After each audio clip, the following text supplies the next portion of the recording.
Вы смотрите итоги дня. Мы расскажем о самых значимых событиях, произошедших за сегодняшний день. В студии Валерия Наумова. Здравствуйте. И коротко о темах.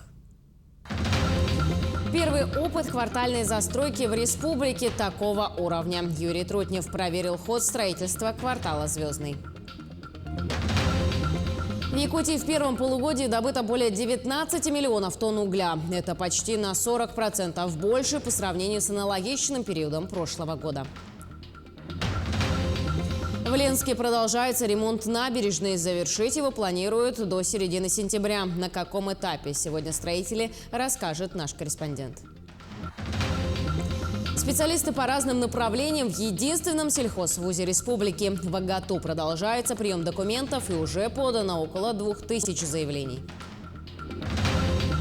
Четвертый республиканский форум предприятий торговли и общественного питания. Ассоциация гостеприимства Якутии организовала рестатур по лучшим заведениям города. Полномочный представитель президента страны в Дальневосточном федеральном округе посетил парк высоких технологий Якутска. На встрече с Юрием Трутневым якутские специалисты рассказали о новых уникальных разработках, которые уже реализуются на территории республики. Вице-премьер ознакомился со всеми проектами. Напомним, Юрий Трутнев прибыл в Якутию с рабочим визитом 20 июля.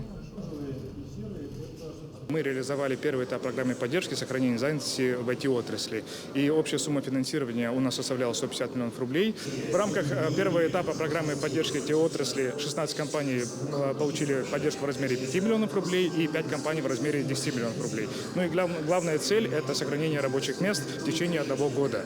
И таким образом мы ожидаем то, что в течение года стартапы смогут работать спокойно в своем режиме, развивать свои проекты. Также Юрий Трутнев проверил ход строительства квартала «Звездный» в Якутске. Отмечается, что строительство ведется в несколько этапов. К концу этого года завершится первый. Полная застройка ожидается в 2027 году. Продолжит Саргалана Неустроева. Строительство квартала «Звездный» в этом году стало самым амбициозным проектом по застройке жилищных комплексов в Якутии. Это более 260 тысяч квадратных метров жилья, детские сады, школы, общественные пространства. В общем, современная и развитая инфраструктура. Первую сваю забили в июне прошлого года. Уже сейчас, как вы видите, работа идет полным ходом, а застройщики уверяют, строительство первого этапа завершится уже в этом году. Через течение 10 дней все монолит заканчиваем. Перешли к отделочной работы. Начали в первом доме и третьем А1, А3. Все идет, кладка, штукатурка. Стяжка, все полным ходом идет. В сроки все успеваем, так что все нормально, проблем нету ни в чем. Так, к концу текущего года будет введено 7 многоквартирных домов общей площадью порядка 26 тысяч квадратных метров. Отмечается, что это первый опыт квартального строительства в республике, который позволит отойти от точечной застройки к целым микрорайонам, современным, концептуальным и собственной инфраструктурой.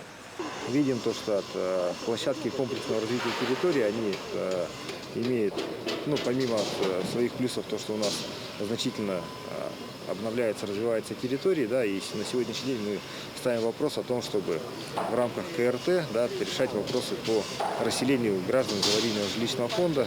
Так, по словам министра, Республиканское ипотечное агентство уже готовит проектное решение по расселению граждан из аварийного фонда 17-го квартала и района Сайсары. Таким образом, до конца года новые квартиры получат около 2000 человек. В свою очередь, программу и ход строительства одобрил полномочный представитель президента в Дальневосточном федеральном округе Юрий Трутнев. В целом оценка положительная.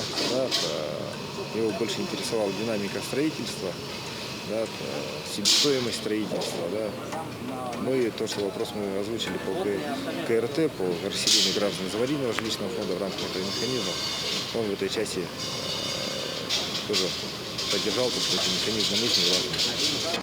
Между тем, настоящие темпы строительства квартала лишь начало. По словам главы республики, благодаря дальневосточным программам после завершения работ по созданию инфраструктуры и сетей подрядчики смогут выйти на крейсерские масштабы и возводить по 70-80 тысяч квадратных метров жилья. Саргалана Неустроева, Александр Жуков, Якутск.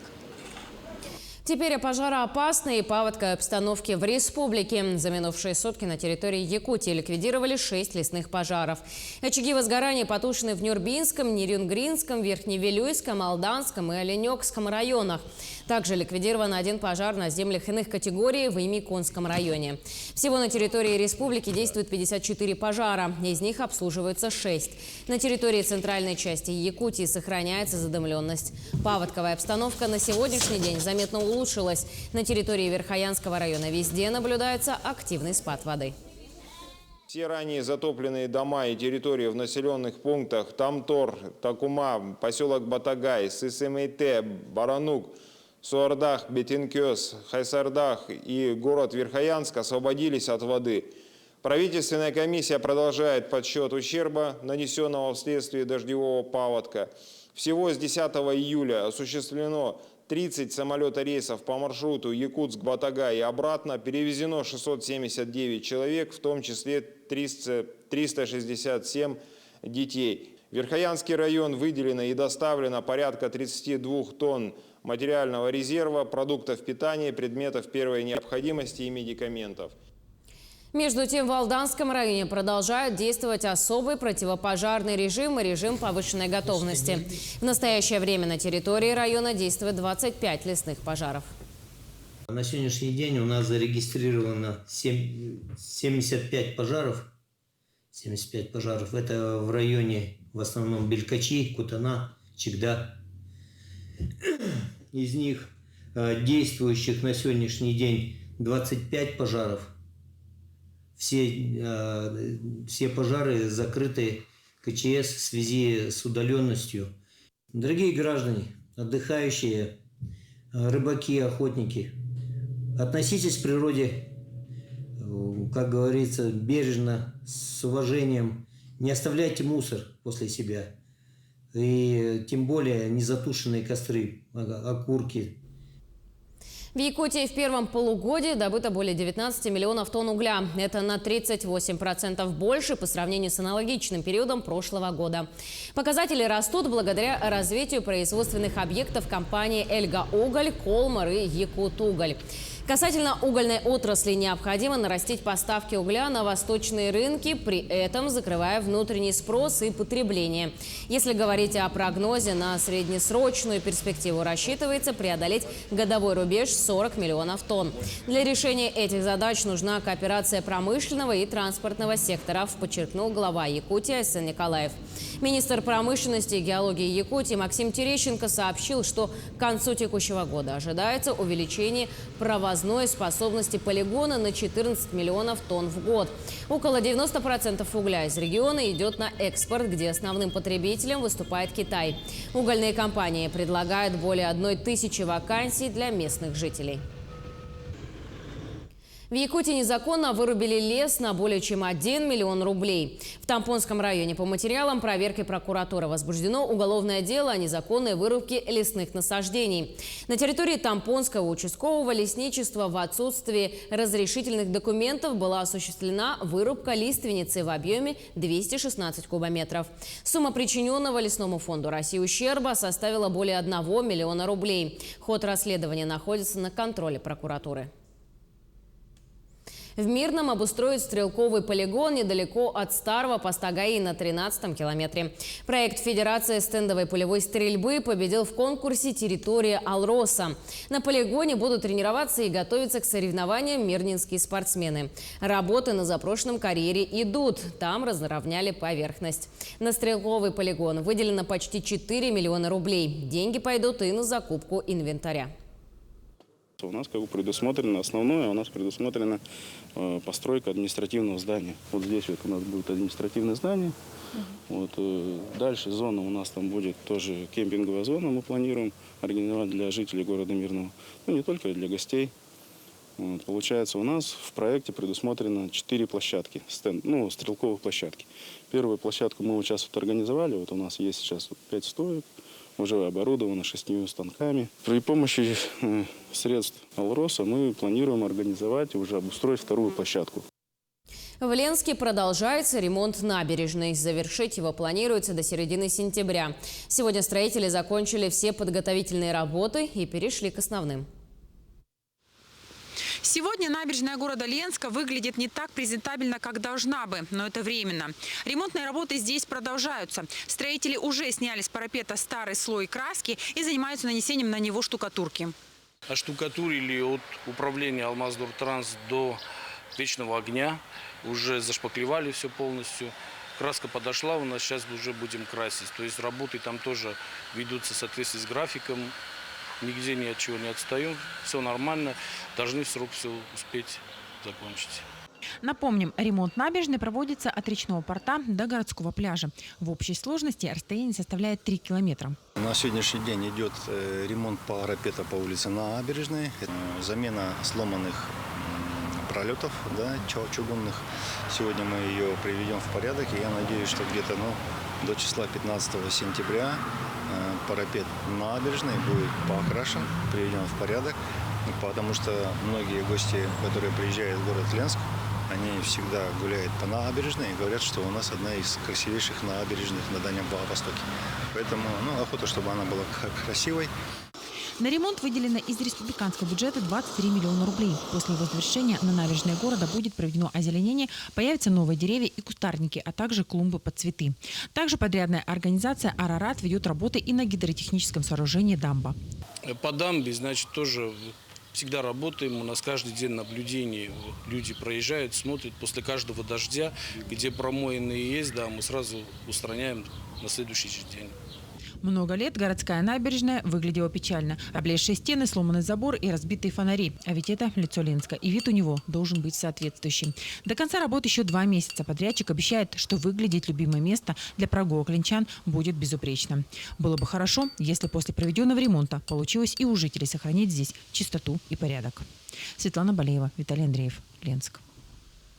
В редакцию телекомпании обратились представители общества слепых. Цель их обращения – привлечь внимание водителей к пешеходам с нарушениями зрения. Особенно в тех местах, где установлены предупреждающие знаки и в жилых зонах. По адресу Кравченко, 14 расположен офис Нерюнгринского общества слепых. Сейчас в их составе 150 человек, из которых 12 абсолютно слепые, 60 с остаточным процентом зрения, а также дети-инвалиды, которым тоже тяжело передвигаться. Сюда люди с ограниченными возможностями здоровья в основном приходят за помощью, так как главная задача организации – защита прав и интересов инвалидов. Моя трудность в том, что я не могу вообще все видеть вот это. И тут еще дорога вот такая. Как только я иду, и все водители, которые проезжают мимо, всегда обляпывают меня грязью вот это. И я прихожу сюда, я уже вся мокрая, хоть выжимай на мне вот это вот. На данном участке сквозной проезд. Водители срезают дорогу, и в этом месте всегда оживленное автомобильное движение. Несмотря на установленные дорожные знаки, не все соблюдают скоростной режим и пропускают пешеходов, многие из которых имеют проблемы со зрением. Дорожный знак «Слепые пешеходы» предназначен для обозначения доступного пешеходного перехода людей с нарушением зрения. Табличка указывает, что данным пешеходным переходом пользуются люди с дисфункцией зрения.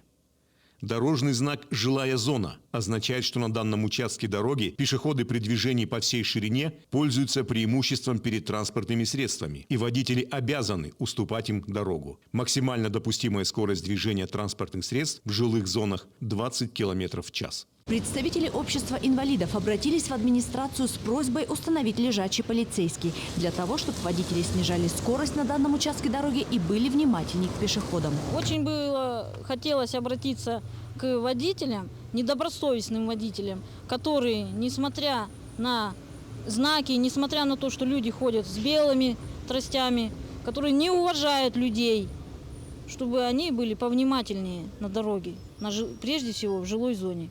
Незрячих пешеходов можно определить не только по темным очкам, но и по белой трости, которая символизирует то, что человек или абсолютно слепой, или со стойкими нарушениями зрения. Такие пешеходы в первую очередь нуждаются во внимании и поддержке всех участников дорожного движения. Ирина Жданова, Захар Головин, Нерюнгри. В единственном сельхозвузе республики АГАТУ вот уже месяц идет прием документов от желающих поступить. В этом году в вузе выделено более 1000 бюджетных мест, из них более 800 по программе высшего образования. В АГАТУ готовят специалистов по разным направлениям. Среди них популярными являются агроинженерия, землеустройство и деревообработка. Высший аграрный университет. На сегодняшний день поступило около 2000 заявок. Большинство из них направлены через интернет. Тем временем в вузе уже начались экзамены для абитуриентов со средним профобразованием. Они прошли испытательные тестирования по русскому языку. Далее ждут проверки знания математики, а 25 июля по графику стоит экзамен по физике. На сегодняшний день поступило заявление около 2000. Так, самыми популярными, можно сказать, направления, как технологии общественного питания, ландшафтная архитектура, так, электрооборудование, электротехнологии, это в инженерном факультете. Так, мы принимаем документы до 25 июля, это получается по единым государственным экзаменам, дневное обучение, и на заочное обучение мы принимаем документы до 20 августа. Ассоциация гостеприимства Якутии организовала рестатур по лучшим заведениям города. Мероприятие состоялось в рамках 4-го республиканского форума предприятий торговли и общественного питания. Подробности в следующем сюжете. Владельцы бизнеса, рестораторы, шеф-повара и менеджеры со всей республики познакомились с лидерами ресторанного бизнеса Якутска. Экскурсия включила в себя 5 мест в городе. Участникам удалось узнать не только практический опыт успешных концептуальных заведений, но и понять, как работать в условиях кризиса. Ресторанная сфера вот за 2 года пандемии очень сильно пострадала. И кроме этого санкционное давление, которое сейчас мы испытываем. Но несмотря на эти трудности, ресторанная сфера сейчас поднимается с колен. Можно так сказать, потому что мы ищем пути и выходы, как сформировать команду, которая будет быстро, мобильно меняться в этом изменяющемся мире, да? Как находить и где находить местное сырье. Для участников из Якутска, Усть-Майского, Намского, Татинского, Алюхминского и Амгинского районов были проведены лекции на темы развития и мотивации персонала, расширения меню в ресторанах и кафе. Предприниматели из первых уст узнали о том, как можно построить экобизнес в республике, придумать концепцию заведения. Также спикеры поделились тонкостями локальной гастрономической кухни. Мы сегодня пришли, значит, большой делегации из 5 человек. Это все ключевые специалисты. Посмотрели изнутри, как ведется работа на производстве и как ведется работа по обслуживанию клиентов. И мы пришли впитать что-то новое, за новой идеей и внедрить на своем производстве. Республиканский форум предприятий торговли и общественного питания проводится в 4-й раз. Мероприятие способствует сплочению бизнесменов, улучшению сервиса в районах и появлению новых концепций в сфере общественного питания. Галатея Игнатьева, Виктор Дьячковский, Якутск. Любовь к родине и человека к человеку постигается разными путями, в том числе через родной язык, поэзию и музыку. Через их прочувствование и проживание. По словам ректора Высшей школы музыки Надежды Зайковой, для этого проводятся различные музыкальные конкурсы, создаются новые проекты, тем самым дети становятся ближе к искусству. Но несмотря на это, в современной среде не хватает способности вовлечь детей в чувственное восприятие литературы и в человеческое общение. Цифровизация образования добивает последние возможности живого межличностного общения. Именно поэтому становится так важно искать вдохновленных людей, способных создавать для детей настоящую, а не виртуальную среду для дружбы. Все, что связано с воспитанием человека, личности, гражданина, очень много зависит от того, как к этому относятся взрослые. И не только родители, но и общество. Очень важно, чтобы главы муниципальных образований, точно так же, как руководство нашей республики, поддерживали начинания, связанные с тем, чтобы прививать детям любовь к народному творчеству, любовь к песне, любовь к музыке. Все это должно быть основано, конечно же, на том, чтобы прежде всего дети изучили свою родную культуру. Культуру российскую, русскую, имеющую очень глубокие корни, советскую культуру, советское искусство. Тогда дети будут развиваться в обществе, в котором понятны ориентиры. Задача – выйти в большой прокат. Показ якутского кино состоится на 15-м международном кинофестивале имени Андрея Тарковского «Зеркало». Фестиваль пройдет в Ивановской области с 27 по 31 июля. В основном конкурсе «Зеркало» представлены 9 фильмов из России, Монголии, Кыргызстана, Болгарии, Косово, Грузии, Индии, Германии и Великобритании. Также в рамках фестиваля будет внеконкурсный показ якутского кино. Гости фестиваля в программе якутского кино увидят фильмы «Вертолет», «Нелегал», «Нуча», «Ит» и «Холодное золото». Как отметил министр культуры и духовного развития Юрий Куприянов, задача якутского кино – выйти в большой прокат. И в завершение о погоде. По словам синоптиков, на сегодня высокий 4 класс пожароопасности леса действует в Имиконском, на востоке Алданского и на севере Нюрбинского районов. Чрезвычайно высокий 5 класс пожароопасности леса действует в Тампонском районе уже на протяжении 11 дней. На территории республики установилась довольно жаркая погода. Сегодня вышел циклон на запад территории, поэтому в Ленском, Мирнинском, Вилюйской группе районов, Алекминском районе на западе центральных, в Горном местами в Намском, Хангаласском районах и, возможно, в городе Якутске. Сегодня ожидаются местами кратковременные, небольшие, умеренные дожди. Есть вероятность гроз. Температура воздуха до 30 градусов. На завтра условия для осадков на западе республики уменьшаются, но тем не менее местами небольшие дожди еще будут. А далее мы ждем выход с Монголии воздушной, жаркой воздушной массы, которая будет смещаться через юго-запад, далее будет занимать все западные районы и даже к северу. Поэтому воздух будет начинать прогреваться, осадков минимальное количество, далее вообще без осадков, и температура воздуха в пределах 28-33 градуса. По городу Якутску на завтра преимущественно без осадков, но есть вероятность такого дождя, как был сегодня ночью. Что касается погоды в Якутске на завтра, то по данным Управления гидрометеослужбы в пятницу ожидается погода без существенных осадков. Дым и ветер юго-восточный от 3 до 8 метров в секунду. Ближайшей ночью в столице плюс 16, плюс 18. Завтра днем воздух прогреется до 26-28 градусов выше 0. На этом у нас все. Именно таким мы запомним уходящий день. Всего доброго и до новых встреч в эфире.